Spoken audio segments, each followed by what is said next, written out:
Hello दोस्तों, मैं फिर से आ चुका हूँ बुक ऑफ एसआर के एक और नए एपिसोड के साथ। इस एपिसोड की शुरुआत में हम देख पाते हैं जुफेन दानकुन सेन को देखकर अपने मन में कहने लगा, ऐसा लग रहा है वो जो केव के अंदर गया था और सेक्रेट पेपर को नहीं ढूंढ पाने की वजह से ऐसा सोच रहा है किसी एक्सल्ट ने उनसे वहाँ से छुड़ा लिया है।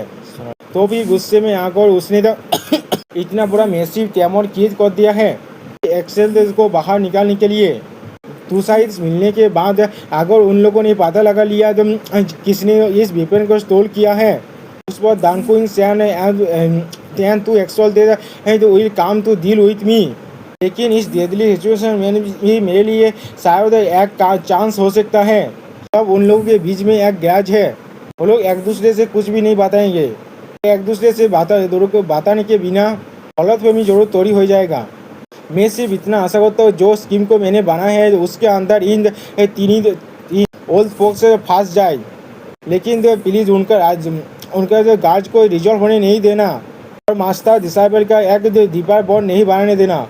अगर ऐसा हुआ तो फिर वो लोग मुझ संदेह करेंगे और मैं मारा जाऊंगा। अब एक्सोल दे हाई दानकुन सेन को देखकर पूछने लगा, वो अंदर कैसे आ गया? हम लोगों ने तो एंट्रेंस को पूरी तरह से सील कर दिए थे, सिर्फ इस तरह भी खुला था। क्या वो हमारे नाकों के नीचे से अंदर आ गया? अब दानकुन से धीन करते हुए अपने मास्टर से कहने लगा, मास्टर मैं आप लोग से मिलने आया हूँ, क्या आप लोग मुझे देखने नहीं आएंगे? ये सुनने के बाद हर एक ऑडियंस चौंक कहने लगा, क्या मास्टर? हाई और बाई जब पोर्टल से वहाँ पर जाने लगा। तो ये देखने के बाद सारे ऑडियंस कहने लगा, उस आदमी ने अपने मास्टर को जाने के लिए नहीं कहा है क्या? जब लेकिन एक्सेल दे वहाँ पर क्यों जा रहे हैं? क्या इसका मतलब एक्सेल के पास अपना डिसाइबल है? लेकिन हमें मालूम है उन्हें उनका सिर्फ एक ही डिसाइबल था। उससे कहा जाता द बेस्ट इन द ऑस्टर लैंड दानकुइन सेन। ये सुनने के बाद मिस्टिकल हेवन सेट का लड़की कहने लगा, ये सच में वही है। अब यान वो हंसकर कहने लगा था, three strongest in Osterland fights make this trip really great for us. और जुफेन उन तीनों को सिर्फ घूर ही रहा था। एक्सल दे हाई और एक्सल दे बाय दानकुइन सेन के सामने आकर खड़ा हो गया। अब एक्सल दे हाई जो दानकुइन सेन से पूछना, क्या इस तरह से तुम अपने मास्टर को स्वागत करते हो?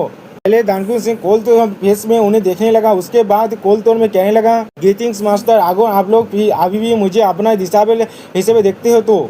एक्सल हाई गुस्सा करते हुए उसे कहने लगा, तुमने उसी वक्त बहुत ज़्यादा फास्ट कीज कर दिया था, इसीलिए तुम्हें डबल ड्रैगन मेहनत से उसी पर बाहर निकाल दिया गया था और तब से तुम हमारे दिशाबेल अब नहीं रहे।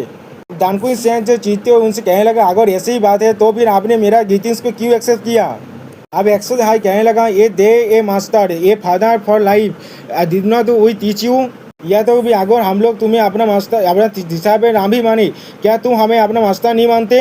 हमसे मिलने के वक्त तुम हम लोग को ग्रीट नहीं करोगे? तुम पहले से भी ज़्यादा बेकार बन चुके हो, मैं देख पा रहा हूँ। अब दानकुइन सेन से उनका रिप्लाई में कहने लगा, मास्टर हायरन, आप पहले से भी ज़्यादा सेमलेस बन चुके हैं। अब एक्सल दे हाई दे चुलते हुए उससे कहने लगा, तुम अपने मास्टर को ऐसा कैसे कह सकते हो? वैसे भी तुम भी कुछ अच्छा नहीं हो। दानकुइन सेन कहने लगा, हाँ मैं भी कुछ अच्छा नहीं हूँ, लेकिन यही जो मेरे मास्टर ने मुझे सिखाया था। आपके सेमलेस स्टाइल के साथ मैंने आपका हाफ इंटीग्रिटी को हासिल किया था। इसे कहा जाता है मुझे राबिंग करना। हाँ हाँ हाँ। अब एक्सल दे हाई का बोलती पूरी तरह से बंद हो जाता है। इस वक्त एक्सल दे भाई कहने लगा, सैन तुम यहाँ पर क्या कर रहे हो? अभी तुम्हें क्या चाहिए? दानकुइन सिंह ने कहा, मैं यहाँ पर आया हूँ सिर्फ अपनी शर्त को लेने के लिए। अब एक्सल दे भाई गुस्से में कहने लगा था, वोल्टिंग शर्ट, ये आप तुमसे बिलोंग नहीं करता, तो फिर हम लोग तुम्हें क्यों ये रिटर्न करते? दानकुइन सिंह गुस्से में उससे पूछ लगा, क्यों ये मुझसे बिलोंग नहीं करता? जिस दिन मैं हम दोनों को एक साथ बीत कर सकता हूँ उसी दिन मेरे पास राइट होगा उसे इनहेरिट करने का। तो एक्सल हाई ने उससे कहा, जो एक प्रोमिस है जिसे हम लोग ने अपने दिशाबेल से कहा किया था जब तुम हमें वो नहीं हो। सुनने के बाद दानकुइन सेन बहुत ज़्यादा चौंक गया और फिर कोलतोन से कहने लगा था, इससे कोई प्रॉब्लम नहीं है, मैं आज उस शोध को लेकर ही जाऊँगा, ये मुझे कितना भी कॉस्ट क्यों ना करे। और फिर दानकुइन सेन अपना पावर को रिलीज करने लग गया। और सच में दोस्तों, यह दानकुइन सेन बहुत ज़्यादा खतरनाक दिख रहा था। दानकुइन सेन के पावर रिलीज होने की वजह से आसपास के पहाड़ सारे टूटने लग गए। अब उस पावर को रिलीज होते हुए देखकर जुफे अपने मन में कहने लगा, क्या यही है जो मोर्टल डोमेन का पीक जेनेसिस स्टेज? और फिर अगली सीन में हमें दिखा है दानकुइन सेन के चार तरफ से बहुत सारे उड़ा से बना हुआ सोर्ड और उसके बॉडी के अंदर से बहुत सारी गोल्डन लाइटें बाहर निकल रहा है। सच में दोस्तों इस बार दानकुन सिंह को देखकर किसी गॉड की तरह लग रहा है। इतनी ज्यादा पावर को रिलीज होते हुए देखकर एक्सोल बाय एक्सोल हाई से कहने लगा, सैन हमारे फाइट से पहले मैं तुमसे कुछ पूछना चाहता हूँ। दानकुन सिंह ने उन्हें पूछने के लिए कहा। एक्सोल भाई ने पूछा, इतने सारे सालों के बाद तुम थे अभी इस शौध के लिए क्यों आए हो? क्या तुमने किसी स्ट्रॉन्ग आदमी से मिले हो या फिर तुम किसी प्लेस पर रूल करना चाहते हो? मुझे कुछ तो बताओ। दानकुन सिंह कहने लगा, क्या मुझे बताना ही पड़ेगा? अब एक्सोल भाई उससे कहने लगा, ये किसी भी तरह से फाइन होगा, अगर तुम बताना चाहो तो बता सकते हो, वरना बिना बताए कि आखिरकार तुम हम लोग का दिशा पे लाभ नहीं रहे। खुद को एक्सप्लेन करने के कोई भी रीजन नहीं है तुम्हारे पास, लेकिन हमने तुम्हें ये जरूर सिखाया था, तुम चाहे जो भी करो तुम्हारे पास उसे करने के लिए एक रीजन जरूर होना चाहिए, अगर ये गलत भी हुआ तो भी। इस तरह से तुम खुद को हरा हुआ नहीं महसूस करोगे।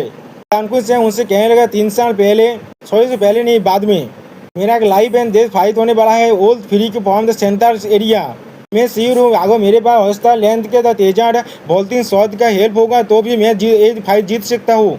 ये सुनने के बाद एक्सोल हाई चौक कर उससे कहने लगा, क्या सेंटा एरिया का सोच स्टार एम्पायर का इनविजिबल सोच के बारे में तुम बात कर रहे हो? तुमने किस तरह से उसके साथ मैच क्रिएट कर दिया? तुम उसके साथ लाइफ एंड डेथ तो बेहतर क्यों कर रहे हो? क्या तुम अपने माइंड को खो चुके हो? क्या तुम्हें खुद को इनविजिबल सोच रहे हो? तुम सोचते हो तुम उस फ्री के साथ खेल सकते हो? क्यों तुम्हें लगता है फिर चारों एरिया ने तो हाथ मिला है सिर्फ सेंटा एरिया को रजिस्ट करने के लिए, फिर भी वो लोग हम लोग डिसएडवांटेज में हैं। सैन तुम कोई इनपासिव तो नहीं हो, तुम्हें मालूम है कब पीछे हटना है, लेकिन क्यों? मैंने आप लोग को तो ऑयस्टर लैंड को छोड़ने से पहले क्या कहा था? मैंने अपना तो रास्ता ढूंढ लिया है। तुमने कहा था पीस ऑन दिस वर्ल्ड। एक्सोल हाई ने उससे कहा। दानकुन सिंह थोड़ा सा हंसकर उन्हें कहने लगा, ये हम दोनों का आशा है एक बेहतर वर्ल्ड को क्रिएट करना। जब से मोड़ा है मैं बहुत ज़्यादा क्रेजी बन चुका था और मैं देशप्यार में गिर चुका था, लेकिन फिर मैंने खुद से ही सोचा इस पेन और हेतरेत के लिए मैच बनने से अच्छा हम दोनों के टीम को क्रिएट करना ज़्यादा अच्छा होगा जो वो देखना चाहता था। इसीलिए मैंने इन 5 सेंचुरीज में एक ऐसा प्लेस को क्रिएट किया है जिसे ब्रादेश कहा जा सकता है एरिया के बीचों में।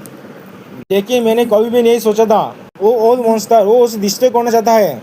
और दोस्तों यहाँ पर इस वीडियो का दी एंड होता है। प्लीज़ सब्सक्राइब माय चैनल और like and share this video.